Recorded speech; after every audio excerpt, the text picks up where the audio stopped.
मध्य प्रदेश में हुए विधानसभा चुनाव में बुरी तरह से हारी कांग्रेस पार्टी ने एक बार फिर ईवीएम मशीन पर आरोप लगाना शुरू कर दिया। गुरुवार को इंदौर में शहर कांग्रेस कार्यकर्ताओं ने मौन प्रदर्शन करते हुए ईवीएम मशीन को बैन कर आगामी सभी चुनाव बैलेट पेपर से कराने की मांग की है। आपको बता दें, 3 प्रदेशों में भारी बहुमत से जीती भाजपा ने जहां सरकारों की घोषणा करने के साथ कार्यों की गति देना शुरू कर दिया है, वहीं दूसरी ओर मध्य प्रदेश में हुए विधानसभा चुनाव में बुरी तरह से हारी कांग्रेस पार्टी ने एक बार फिर ईवीएम मशीन पर आरोप लगाना शुरू कर दिया है। गुरुवार को इंदौर शहर कांग्रेस के अध्यक्ष सुरजी हसी चड्ढा के नेतृत्व में शहर के गीता भवन चौराहे पर ईवीएम मशीन के विरोध में मौन प्रदर्शन किया गया। कांग्रेस नेताओं ने ईवीएम मशीन के हैक होने की आशंका जताते हुए आगामी सभी चुनाव बैलेट पेपर से आयोजित करने की मांग की है। इस दौरान कार्यकर्ताओं ने काली पट्टी बांधकर विरोध जताया है और मुंह पर चुप्पी साधते हुए करीब 15 मिनट तक संविधान निर्माता बाबा साहेब भीमराव अम्बेडकर की प्रतिमा के नीचे खड़े होकर प्रदर्शन किया। मध्य प्रदेश सहित इंदौर की सभी 9 सीटों पर बुरी तरह हार चुकी कांग्रेस के चुनिंदा कार्यकर्ता ही इस प्रदर्शन में मौजूद थे। गौर करने वाली बात यह है कि 11 दिसंबर को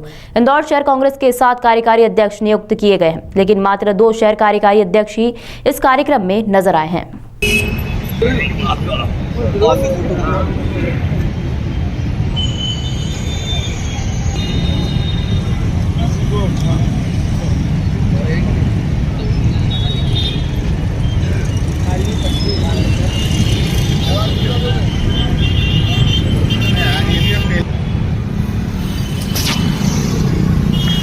अरे मुंह पे उंगली रखवा लेके ना, मुंह पे उंगली रख लो, एक हाथ से मुंह पे उंगली रख लो।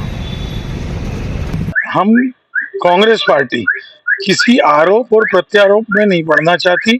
हम ये नहीं कह रहे हैं कि हम चुनाव हारे हैं तो ईवीएम पे दोष दे रहे हैं।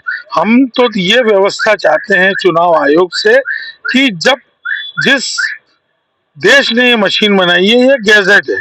अगर यूके में, यूएस में, जापान में, चाइना में जब बैलेट से चुनाव हो सकते हैं तो भारत बहुत बड़ी लोकतांत्रिक देश है, दुनिया का सबसे बड़ा लोकतांत्रिक देश है भारत, और वहां पर हम लोग चाहते हैं, कांग्रेस पार्टी चाहती है कि बैलेट से चुनाव हो। ये एक साधारण गैजेट है जो मैनेजेबल है। इसका डेमोन्स्ट्रेशन कई विधानसभाओं में और कई नेता दे चुके हैं। हम लोगों को इस पर भरोसा नहीं है। इंदौर में जो चुनाव प्रक्रिया हुई है वो पारदर्शिता से कोसों दूर है। मैं शहर कांग्रेस अध्यक्ष होने के नाते मांग करता हूं, चुनाव आयोग के संज्ञान में लाना चाहते हैं कि आप लोग बैलेट से पहले भी चुनाव होते थे। जब एक वैज्ञानिक धरती पर बैठ के चंद्रयान को मैनेज कर सकता है तो ये तो बहुत साधारण गैजेट है और ये मैनेजेबल है। इंदौर शहर कांग्रेस कमेटी के प्रभारी श्री महेंद्र जोशी जी, शहर कांग्रेस के अध्यक्ष श्री सुरजीत सिंह चड्ढा जी के मार्गदर्शन में इंदौर शहर कांग्रेस कमेटी द्वारा लोकसभा चुनाव सहित सभी चुनाव बैलेट पेपर पर कराए जाने की मांग को लेकर आज संविधान निर्माता भीमराव अम्बेडकर जी की प्रतिमा के समक्ष सर पर काली पट्टी बांधकर मौन प्रदर्शन किया गया और चुनाव आयोग से मांग की गई है कि सभी चुनाव बैलेट पेपर पर कराए जाएं, क्योंकि जिस देशों ने इस मशीनों का आविष्कार किया था, चाहे अमेरिका हो, फ्रांस हो, कई देश है, न्यूयॉर्क हो, इन सभी देशों ने ईवीएम मशीन पर चुनाव कराना बंद कर दिए क्योंकि ईवीएम मशीन में गड़बड़ी होती है। तो फिर भारत में बैलेट पेपर पर चुनाव क्यों नहीं कराए जा सकते हैं? मध्य प्रदेश में 199 सीटों पर बैलेट पेपर पर जो डाक मत पत्र डाले गए थे, 199 सीटों पर कांग्रेस जीती।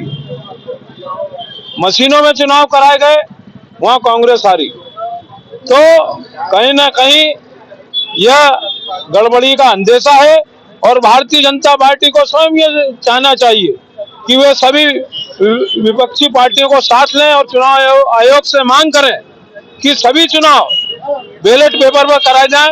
साथ ही हमारी यह भी मांग है कि सरकार अपनी निष्पक्षता दिखाने के लिए सुप्रीम कोर्ट के माध्यम से एक समिति बनाए जिसमें सरकार और विपक्षी दल के सदस्य उसमें शामिल किए जाएं और सुप्रीम कोर्ट के अधीन मशीनों को खुलवाया जाए और उनकी जांच कराई जाए।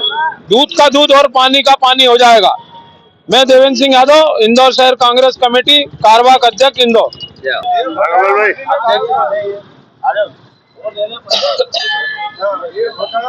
भाई